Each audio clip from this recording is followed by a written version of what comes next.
আমরা বাঙালিরা যুদ্ধে সাপোর্ট নেওয়ার সময় দেখি যে কে মুসলিম, কে হিন্দু, কে বৌদ্ধ, কে খ্রিস্টান। ইরান আর ইসরায়েল যুদ্ধেও আমরা কিন্তু সেম কাজটাই করতেছি। আমরা ইরানদেরকে এই জন্য সাপোর্ট করতেছি কারণ ইরান একটা মুসলিম কান্ট্রি। বাট ইন্ডিয়ানরা ইসরায়েলদের এই জন্য সাপোর্ট করতেছে কারণ ইসরায়েল মুসলিমদেরকে মারতেছে। তো বিষয়টা লক্ষ্য করলে কিন্তু আপনারা দুইজনই এখানে ধর্ম দেখে সাপোর্ট করতেছেন, অর্থাৎ আপনার মধ্যে আর ইন্ডিয়ানদের মধ্যে কোনো পার্থক্য নাই। আমার মনে হয় যে কোনো যুদ্ধের মুখ্য বিষয় কখনোই ধর্ম হয় না। আপনার একটু গভীরভাবে চিন্তা করতে হবে যে যুদ্ধের রিজন কি। সবখানে কিন্তু আপনি যদি ধর্ম ঠেলে দেন তাহলে কিন্তু হবে না। আপনি ইন্ডিয়ানদের দেখেন, ইন্ডিয়ানদের সাথে কিছু মুসলিম দেশের খুব ভালো সম্পর্ক আছে, আবার কিছু মুসলিম দেশের খুবই বাজে সম্পর্ক আছে। সম্পর্ক অ্যাকচুয়ালি ধর্ম দেখে কখনোই হয় না। সব কিছুর পিছনে একটা রাজনৈতিক কারণ থাকে। ইন্ডিয়ানরা বাংলাদেশ বা পাকিস্তানের মুসলিমদেরকে এই জন্য খারাপ দেখাইতেছে কারণ এইখানে ওদের রাজনীতি জড়িত।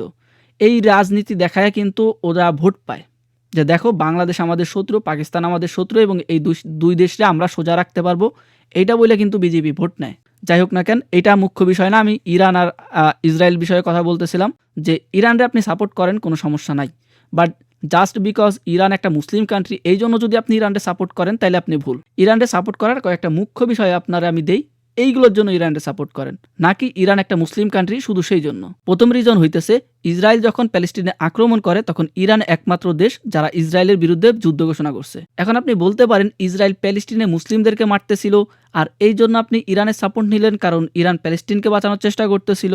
বিষয়টা এরকম না, তাহলে তো সেই ধর্মের দিকেই চলে গেলাম। বিষয়টা হইতেছে মানবতা। এইটা আমরা সবাই দেখছি যে ইসরায়েল প্যালেস্টিনে যেই হামলা চালাইতেছে এখানে নারী শিশু মানে সাধারণ জনগণ সবাইরে মারতেছে। ওইখানে যদি হিন্দু থাকতো এবং হিন্দুদেরকে মারতো তারপর আমি সেম জিনিসটাই বলতাম যে ওই ইসরায়েলের বিপরীতে যে দাঁড়াবে আমি তারে সাপোর্ট করব। কারণ ভাই সাধারণ জনগণের তো এখানে কোনো দোষ নাই। সাধারণ জনগণকে কেন মারা হচ্ছে? 5-6 বছরের শিশু, ছোট ছোট শিশু, এরা তো রাজনীতি সম্পর্কে কিছুই জানে না, এদেরকে কেন মানা হচ্ছে? সো প্রথমত ওইখানে ইসরায়েল মানবতা বিরোধী কাজ করছে।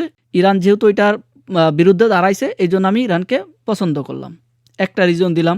দ্বিতীয় কারণ হইতেছে আমেরিকা এবং ইসরায়েল ইরানের উপরে এই জন্য অ্যাটাক করছে কারণ বলতেছিল যে ইরান পারমাণবিক অস্ত্র বানাইতেছে যেটা পরবর্তীতে পৃথিবীর জন্য ক্ষতিকর হইতে পারে। অর্থাৎ এরকমটা বোঝানো হয়েছে যে ইরান যদি পারমাণবিক অস্ত্র বানায় ফেলে তাহলে ইরান অন্য অন্য দেশে অ্যাটাক করবে, মানে ইরান পৃথিবী দখল নেওয়ার চেষ্টা করবে এরকম।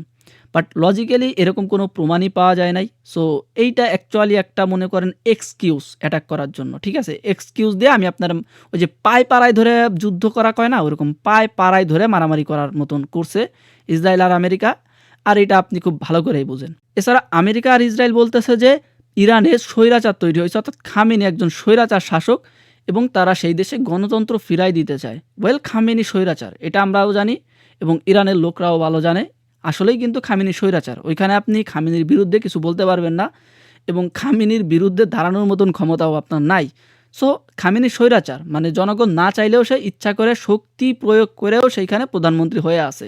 এইটা খারাপ। বাট এই খামেনিরে সরানোর দায়িত্ব কিন্তু কোনো অন্য দেশের না, এই দেশের নাগরিকের। অর্থাৎ ইরানে স্বৈরাচার তৈরি হয়েছে, ইরানের জনগণ সেটা বুঝবে কি করে সরাইতে হয়। এখন আমার একটা স্বাধীন দেশে যদি বাইরের দেশ নাক গলায়, এটা কিন্তু কখনোই ভালো দেখা যায় না। এই জন্য এখানে আমেরিকা আর ইসরায়েল ভুল।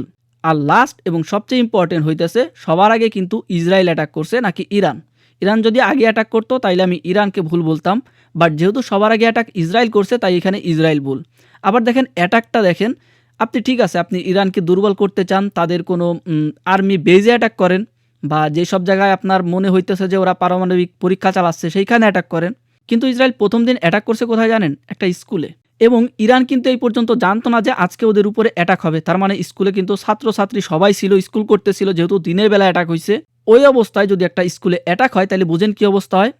এবং ওইখানে ওই দিন ওই স্কুলে 153 জন মারা যায়। চিন্তা করেন, একটা স্কুলে অ্যাটাক করা আপনি কখনো মেনে নিতে পারবেন? আর এই কারণেই আপনার ইরানদেরকে সাপোর্ট করা উচিত। আমি জানি ইরান পারবে না, ইরান অত শক্তিশালী না যে আমেরিকা আর ইসরায়েলের মতন দুইটা দেশের সাথে টিকে থাকতে পারবে। এছাড়া ইরান যেটা করছে যে একবারে কুয়েত মুয়েত সবার উপরে অ্যাটাক করে দিছে, কারণ ওই সব জায়গায় আমেরিকার বেজ আছে। এখনও যারা বুঝতে পারতেছে না যে ভাই মারলো ইসরায়েল আর আমেরিকা, আর ইরান কেন কুয়েত সৌদি সব জায়গায় অ্যাটাক করতেছে, কারণ হচ্ছে ওই সব জায়গায় আমেরিকান বেজ আছে। অ্যাকচুয়ালি ওই দেশগুলোর প্রধানমন্ত্রী যেই হোক না কেন চালায় কিন্তু আমেরিকায়। সো বুঝতেই পারতেছেন কেন ওই সব জায়গায় অ্যাটাক করা হয়েছে। এই জিনিসগুলো যদি আপনি দেখেন, সো ধর্মের বাইরেও ইরান একদিক দিয়ে সঠিক, বাট ধর্মের দিক দিয়ে গেলে আপনি ইরানকে কখনোই পুরোপুরিভাবে সঠিক বলতে পারবেন না। কারণ আমরা যেই ধর্ম পালন করি, ইরান মুসলিম হইলেও ওরা কিন্তু সেই ধর্ম পালন করে না। কারণ হচ্ছে ওই যে সুন্নি, শিয়া আপনারা হয়তো শুনছেন মুসলিমদের ভিতরেও কিন্তু কয়েক ধরনের আছে ওরকম আরকি। ইরান আর আমাদের ধর্ম আমরা যে পালন করি আমরা দুইজনই মুসলিম কিন্তু আমরা কিন্তু ধর্মটাকে ২ ভাবে পালন করি। সো আমি ওইদিকে আর যাব না কারণ আমি ধর্ম নিয়ে কথা বলতেছি না। সো আপনি যদি শুধু ধর্মের জন্য কাউরে সাপোর্ট করেন তাইলে ওটা সঠিক না। ইভেন খামেনি মানে আমরা যে ধর্ম পালন করি ওদের দেশে এই ধর্ম পালন করা নিষেধ। বুঝতে পারতেছেন? আমরা যে নবী রাসূল মানি খামেনির দেশে এটা নিষেধ। সো ধর্মের দিক দিয়ে জাস্ট বিকজ মুসলিম সাপোর্ট করা শুরু করলেন অন্ধের মতন এটা একটা বোকামি। আপনার ইরানকে যদি সাপোর্ট করতে হয় তাহলে ভ্যালিড রিজন এবং মানবতার দিক থেকে দেখেন নাকি ধর্মের দিক থেকে। আশা করি আমি আপনাদেরকে বুঝাইতে পারছি।